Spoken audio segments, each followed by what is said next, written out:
शरद पूर्णिमा को पावन दिना आज से ही शरद ऋतु की शुरुआत हो जाए है और जा पर्व से जुड़ी का परंपराएं हैं का जा दिन को महत्व है जय ते जुड़ी एक ब्रज वार्ता आज जा कार्यक्रम में आपको सुनवा में है। ब्रज में शरद पूर्णिमा को धार्मिक महत्व जाके वार्ताकार हैं राधाकांत शर्मा।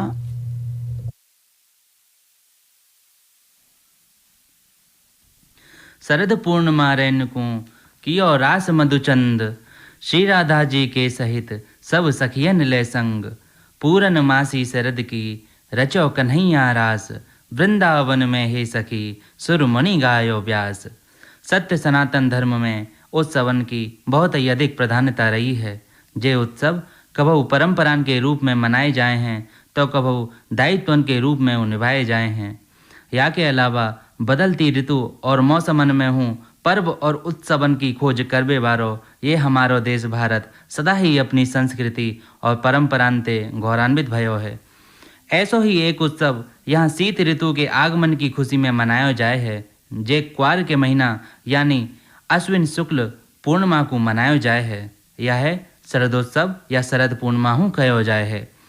सत्य सनातन धर्म के सभी पर्व और त्योहारन में शरद पूर्णिमा को बहुत ही महत्व बतायो गयो है। जे शीत ऋतु को विशिष्ट पर्व है। याद न चंद्रमा की अति निर्मल और पावन किरण है जाए हैं। शरद पूर्णिमा को चंद्रमा और बाकी उज्ज्वल किरण सभी को माधुर्य और आनंद की अनुभूति करावे हैं। ऐसा माना जाए है कि शरद पूर्णिमा की वैभवमयी दिव्य रात्रि को चंद्रमा की चांदनी में अमृत प्रवाहित है के पृथ्वी पर बरसे है। शरद पूर्णिमा ग्रीष्म से शीत ऋतु में प्रवेश करने को द्वार और प्रेम भक्ति के रस को सागर मानो जाए है।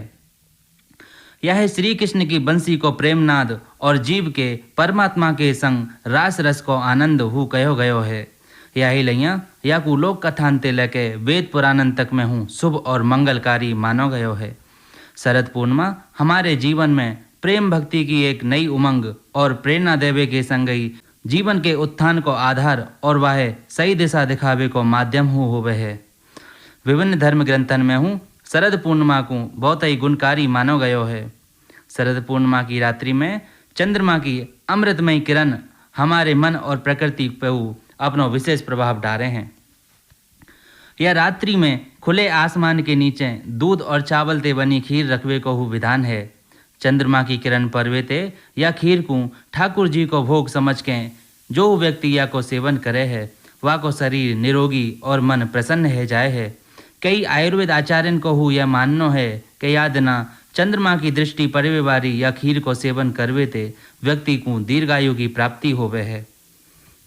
शरद पूर्णिमा को एक धार्मिक महत्व जेऊ है कि द्वापर युग में भगवान श्री कृष्ण ने अपनी 11 वर्ष की आयु में श्रीधाम वृंदावन के बंसीवट के निकट यमुना तट पे अनेक ब्रज गोपीन के संग दिव्य महाराज की लीला करी ही। वह समय भगवान श्री कृष्ण ने अपनी लोक विमोहिनी बंसी बजाए के समस्त ब्रज गोपीन को एकत्र कियो हो और अपनी योग माया ते शरद पूर्णिमा की रात्रि को 6 माह जितनो बड़ो बनाए के हर एक गोपी के संग अलग अलग रूपन ते प्रकट है के महाराज कियो हो। यह दिव्य महाराज लीला में योग माया के प्रभाव ते सभी ब्रज गोपीन को जे आवास है रहे हो कि भगवान श्री कृष्ण केवल विनही के संग हैं।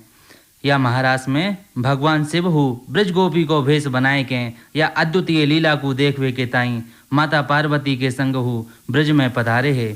क्योंकि यह महाराज में श्री कृष्ण के अतिरिक्त और काई हु पुरुष को प्रवेश वर्जित हो। तभी ते भगवान शिव को एक नाम गोपेश्वर महादेव और भगवान श्री कृष्ण को एक नाम राशेश्वर श्री कृष्ण पड़ गयो हो। अन्य देवता हो या दिव्य लीला को देखवे के ताई अपने अपने विमानन में बैठ के आकाश में छाए रहे हैं और पुष्प बरसा रहे हैं। महर्षि वेद व्यास जी ने हूँ श्रीमद् भागवत महापुराण के 10वें स्कंद में 29 से 33वें अध्याय तक में महाराज लीला को विस्तार से वर्णन कियो है। महाराज लीला को मूल भाव यह प्रकार हो समझो जा सके है कि श्री कृष्ण आत्मा हैं, आत्मा की वृत्ति राधा हैं और शेष आत्मा विमुख वृत्तियां ब्रज गोपी हैं। इन सभी को धारा प्रभा रूप से निरंतर आत्मरमण है वो ही महाराज होए है। भगवान श्री कृष्ण के समान ही ब्रज गोपी हो परम रसमयी और सच्चिदानंदमयी मानी जाए हैं। यही लैया वे भगवान श्री कृष्ण की बंसी की सम्मोहक पुकार सुनते ही अपने सबरे काम धाम घर बार को छोड़ के तुरंत ही विन के पास दौड़ी चली आई ही। ब्रज गोपीन को यह त्याग धर्म अर्थ और काम को त्याग भयो हो, क्योंकि भगवान श्री कृष्ण को सानिध्य ही आनंद और मोक्ष को दायक है। यही के ताई ब्रज गोपीन ने श्री कृष्ण की प्राप्ति के लिए अन्य पुरुषार्थ को त्याग कर दियो हो। भगवान श्री कृष्ण ने जब गोपीन को अपने नारी धर्म के निर्वाह को उपदेश दियो हो तो ब्रज गोपीन ने उनते कही कि आप ही नित्य हो और बाकी सभी संबंध अनित्य हैं। यही लैया हम सभी ब्रज गोपी आपके बुलावे पे यहाँ आई हैं। हृदय में प्रेम और अनुराग रखवो ही हम सभी को धर्म है, यही सबको सार है। अगर जीव को ईश्वर ते एकाकार है नो चाहे है तो वह ब्रज गोपी को भाव हृदय में अपनानो पड़ेगो और अपने अहंकार को त्याग के श्री कृष्ण तत्व में जुड़ना होएगो। जो व्यक्ति भगवान श्री कृष्ण की या दिव्य महाराज लीला को भाव समझने में असमर्थ होवे हैं, उनको ये लीला श्रृंगार रस्ते परिपूर्ण दिखाई दे है, जबकि यह सौ रंच मात्र भी नाए हैं। भगवान श्री कृष्ण तो कृपा के साक्षात अवतार हैं, वह पूर्ण काम हैं। उनके मन में तो कभी कोई कामना नाए हती ही। उनकी इच्छा के बगैर तो कामदेव हु विन के अंदर प्रवेश नाए कर सके है। या लीला के माध्यम से भगवान श्री कृष्ण ने आनंद की जो अंतिम सीमा है, वही अंतिम सीमा वाले आनंद को यानी महाराज के रस को उन अधिकारी जीवन में वितरित कियो हो, जिनने पिछले जन्म में घोर तप करके या जन्म में भगवान के संग दिव्य लीला में प्रविष्ट हैवे को फल पायो हो। शरद पूर्णिमा के दिन श्रीधाम वृंदावन में चहु और भारी विकट अद्भुत और निराली धूम देवे है, क्योंकि शरद पूर्णिमा श्रीधाम वृंदावन और महाराज एक दूसरे के पूरक हैं। यहाँ शरद पूर्णिमा की ही पावन रात्रि में भगवान श्री कृष्ण के द्वारा करी गई अपूर्ण रस दृष्टि की अजस्र धारा आज यहाँ की कुंज गलीन में प्रविष्ट है के ब्रज संस्कृति और ब्रजवासीन को अनुप्राणित कर रही है। यही लैया शरद पूर्णिमा के दिन श्रीधाम वृंदावन के ठाकुर श्री बांके बिहारी मंदिर में गोसाई जन ठाकुर जी के विग्रह को मोर मुकुट कटिकाचनी और बंसी धारण करावे हैं। यहाँ के विभिन्न मंदिरन में हूँ विराजित ठाकुर जी को श्वेत वस्त्र धारण कराए जाए हैं और श्वेत पुष्पन ते ही उनको सजाया जाए है। इनके अलावा उनको हीरा मोती और सोने चांदी के आभूषण ते हु भव्य श्रृंगार कराया जाए है।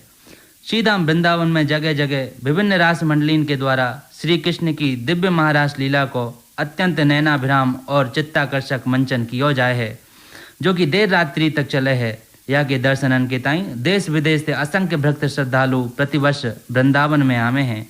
ऐसी हूँ मान्यता है कि जो व्यक्ति या को एक बार यह लीला को दर्शन करके और श्रवण कर ले है, वह को भगवान की परम भक्ति की प्राप्ति है जाए है।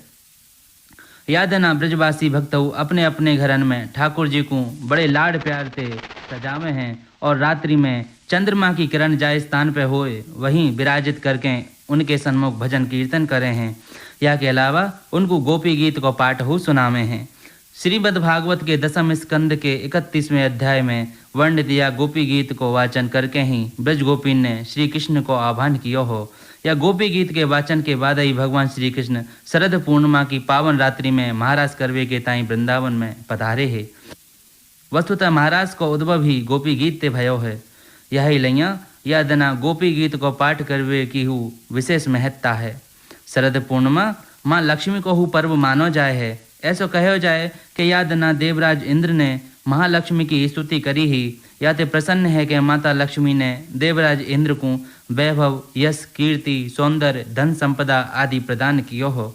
या दना माँ लक्ष्मी पृथ्वी पे विचरण करे हैं और प्रभु भक्तन को अपार सुख प्रदान करे हैं। ब्रज 84 कोष में शरद पूर्णिमा को पर्व बहुत ही धूमधाम से मनाया जाए है।